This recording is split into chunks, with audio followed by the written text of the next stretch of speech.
ये दोस्त कहते हैं कि मंदिर में जाता हूँ तो पाप कर लेता हूँ, मस्जिद में जाता हूँ तो नमाज पढ़ लेता हूँ।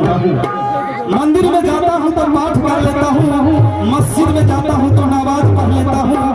कहीं इंसान से भगवान न बन जाऊँ, इसीलिए थोड़ा पाप कर लेता हूँ।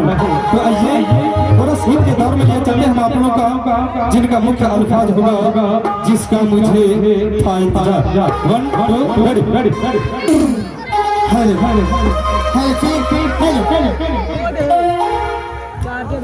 जिसका मुझे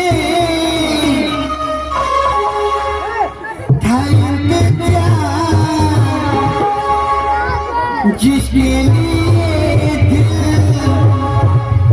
था बेकरार,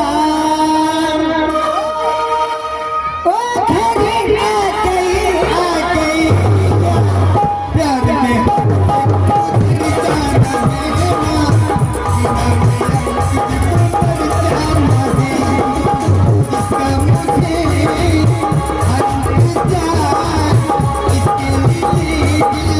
था बेकरार।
तो आप भी इनामे के दौर में आने वाले मेला के